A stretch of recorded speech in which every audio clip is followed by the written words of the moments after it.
a confident badass who sees nothing but success in her future. I'm someone who lives her life unapologetically and doesn't let the naysayers dim her light. But I wasn't always like this. My road to finding my confidence was a lengthy one, full of ups and downs. For an extremely long time, I struggled with low self-esteem and hated the reflection I saw in the mirror. I was bullied in school and internalized a lot of that in my teenage years. I couldn't really find many reasons to genuinely love myself. Sure, I had my good days when I felt sexy, but I always saw those days as miraculous one-time miracles sent to me from God. Hello, darkness, Yeah. my old friend. I was a mess back then. It wasn't until I lived in South Korea that I experienced true bliss and confidence. I was 100% unapologetically myself over there. Every single day I felt genuine happiness. Even if it was a day I just stayed in bed. Just being in South Korea brought me joy. I found it easier to talk to people, make friends, despite the language barrier. I really felt like I was in a whole new world. I felt motivated to actually put effort into my clothing pieces. I had makeup on every day because I felt like it. Everything was just better, easier even. The city was cleaner, the people were more cordial, and the food was amazing. I felt like I was in heaven. Add on to that, the club life. Oh my God, y'all, you guys, I distinctly remember walking into NB Tool in Seoul, expecting to be invisible, as I always was in the States. But that was not the case. No, here I was, moving my hips and dancing, having the time of my life when 4 random hot guys crowd around me. It was like they were all battling for a chance to dance with me and grab my behind. This was something else, man.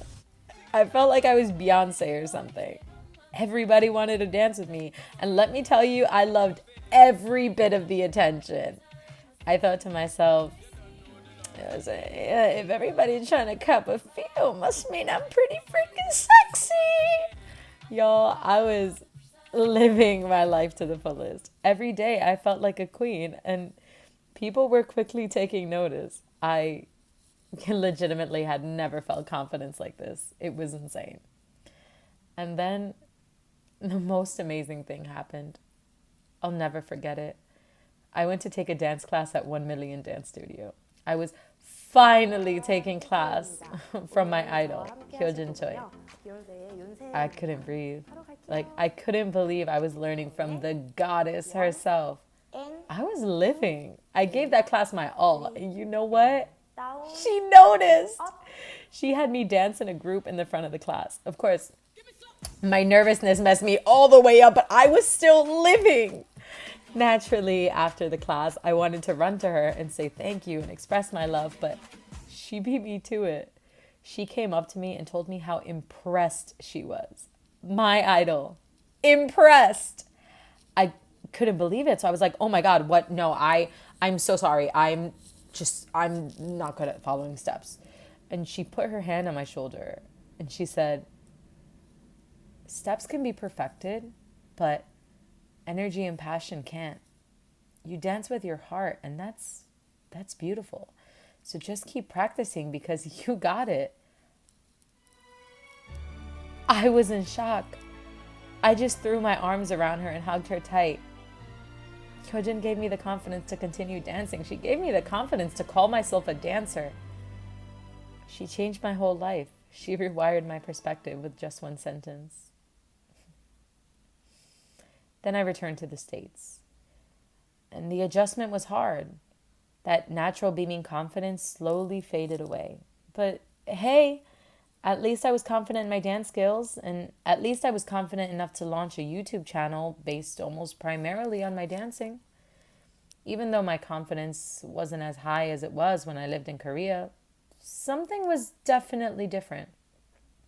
I think living in South Korea leveled me up. Before Korea, I pretty much had no idea where to get confidence from, but after, I knew that dancing always made me confident. I'd moved up to the next level of understanding self-worth. I purposefully began doing things that I knew would replicate the feeling that dance brings me. In other words, I was relying on outside forces to make me confident. The confidence wasn't really coming from within. This meant that if I didn't have access to the lifestyle I wanted/needed, I was in despair. And that brings me to Ireland.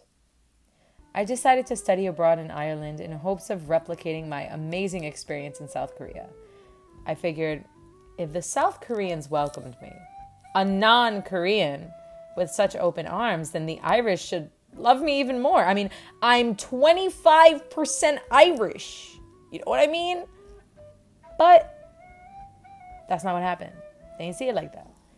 A majority of the people there weren't taking my background seriously. They saw me only as American, and that pissed me off. Add to that a combo of serious seasonal depression and extremely cold weather. I thought I was no good for anyone.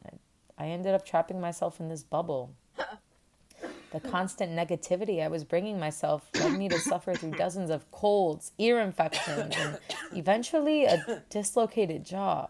Damn. It felt like it was the end of the world. It was my lowest point. Thankfully, you can only go up from there, right? God, but I just wanted the pain to stop. I sought comfort from everywhere. Luckily, my desperation led me to meditation. It helped a lot.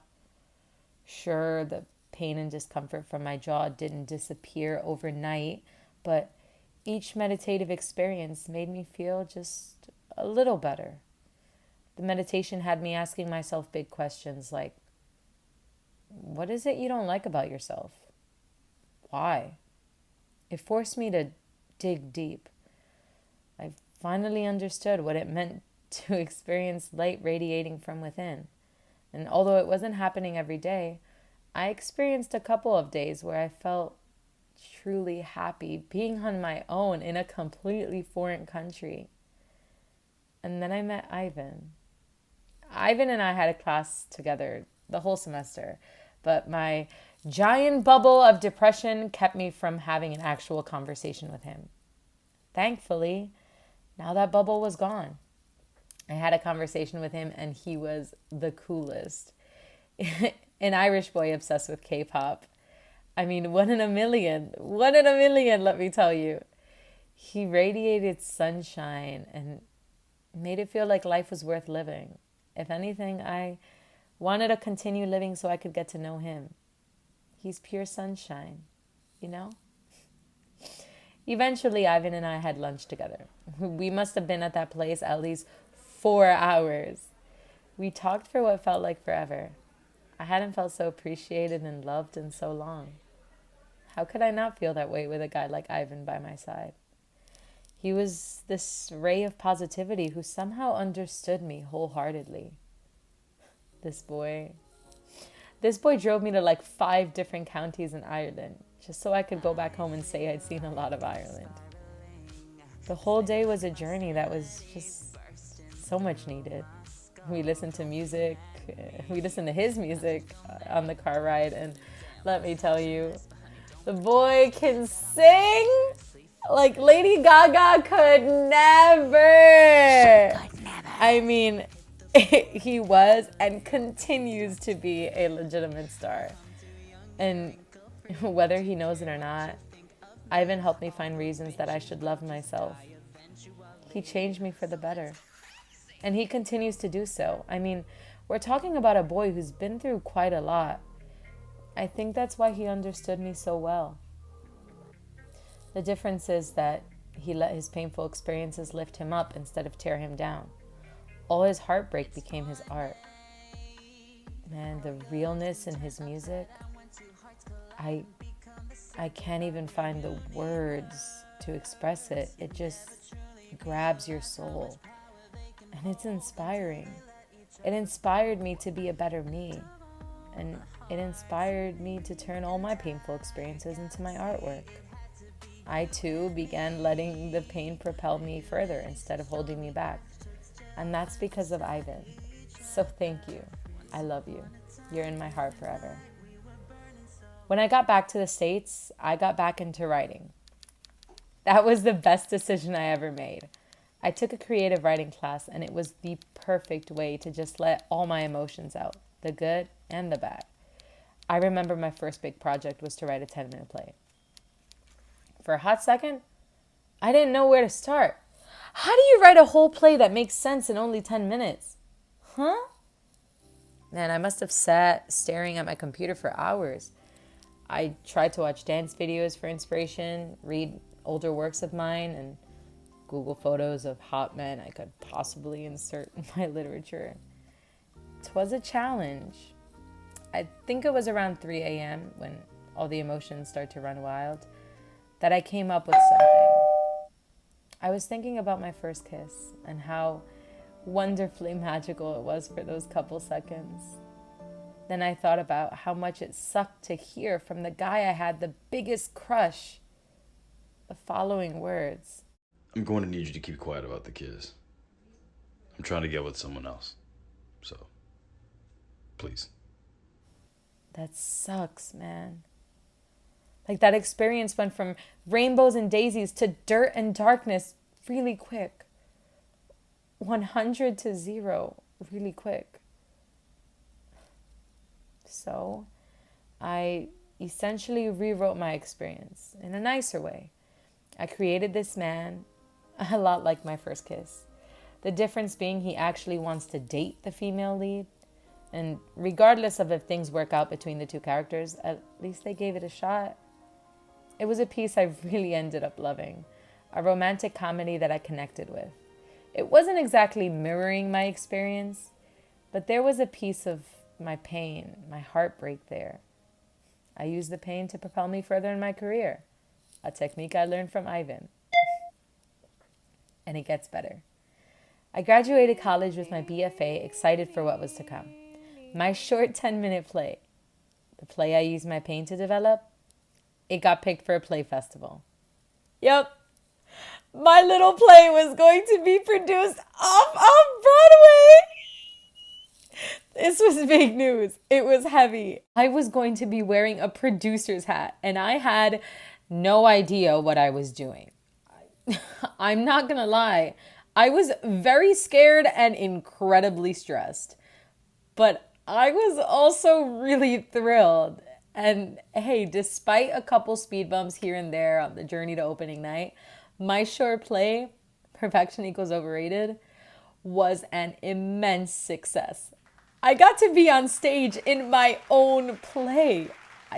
I got to see my vision come to life. And you know what I realized throughout the rehearsal process of my play? The main character in my play was going through a lot of the same struggles I was. She struggled with perfection, and it damaged her potential to be the artistic, sexual queen that she was meant to be. She'd put herself in a box and lived her life thinking she needed to stay in that box. If there was anything messy or societally abnormal arising within her, she'd feel horrible. She strived for perfection when it doesn't even exist. And luckily, in my play, she liberates herself a little. She almost loses her virginity in a public bathroom. Now, I'm not saying I'm going to do the same thing, but I think I've come to realize it's okay to be messy and it's okay to have messy thoughts. That's just who I am. I'm not going to apologize for it anymore. I'm going to own it. That's just me. Now, I don't think I would have come to these realizations if I hadn't taken that creative writing class. That class resulted in my play. That play was produced and performed. And that play brought me recognition and confidence. I became ultra confident in my writing abilities and in so many other areas. Bro, I was even pondering the possibility of producing another work. The future seemed like it was going to be this crazy, amazing thing. And in a way, it was. After my play closed, a lot happened. I started losing weight and I went on my first date. A lot of new things were happening and I was really happy about it. I could feel myself growing and evolving. Then COVID-19 happened. I was out exploring life, exploring love, and exploring the world, and the doors were slammed in my face. I felt like I'd just fallen down a rabbit hole and ended up back in a giant bubble of depression, just as big as the one I'd created in Ireland. I felt hopeless. Again. I hated every minute of it, and I hated every minute that this pandemic was thriving and taking innocent lives. I was angry. I gained weight. I was stressed. I took a deep breath. I played music and I danced my emotions out. I cried as I leapt across my living room. I banged on the floor to the beat of my music. I let it all out. I collapsed to the floor and started sobbing. My mom held me in her arms.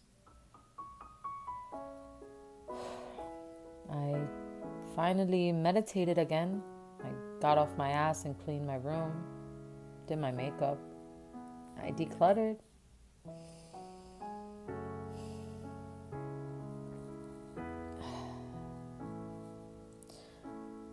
This was an adjustment, a difficult time that I would eventually get through. I took faith in that. I started working out. I took a deep breath. Everything was okay. Everything is okay. And COVID-19 really did a number on me. I mean, the beginning of this pandemic had me feeling hopeless, but you know what? It did give me time to think. Those big, deep questions I asked myself in Ireland, I finally had answers for them. The quarantine gave me time and space to think about everything. I thought about my future. I really sat down and thought about what it is I wanted. And then I stopped. I looked at my goals, and instead of seeing them as these scary, unachievable things that COVID-19 would never let me accomplish, I adjusted myself. Okay? I want to reach my goal weight by the time I'm 24. That means I have to find a way to work out at home. So I did. I want to get paid for making YouTube videos. That means I should probably start uploading videos again and make sure they all take place inside my house. So I did. I want to be able to look in the mirror and love who I see. Really love her. That means I will continuously have to ask myself hard questions and force myself to do the hard work I need to do to improve. So I did. Everything I wanted to do, I did. I stopped letting circumstances and society run my life. I started doing what felt right, regardless of what people will say. I started being me, unapologetically. I guess at the end of the day, that's all we really need to do. We need to be who we truly are. We have to stop letting society define us, and we have to define ourselves. I mean, you're the only person who knows you best, right? And it's crazy to think that I had to go to South Korea, Ireland, and Ecuador, and so many other countries, just to discover that I carry all the answers to my own questions. Me. That's who it's always been about. And I think it's always gonna be like that. We go through all these experiences and all these beautiful different locations with all these radiant, loving people just to discover that we're amazing. We go through these experiences to understand ourselves better, to realize that we're the people who create our own happiness. Yeah. So I encourage you all to go out and live your lives unapologetically. Go find yourself. Go searching for those answers. Go and discover the true beauty, marvel, wonder that your mind, body, and soul harbor. Go be you. Be you unapologetically. That's it. Kayci signing off.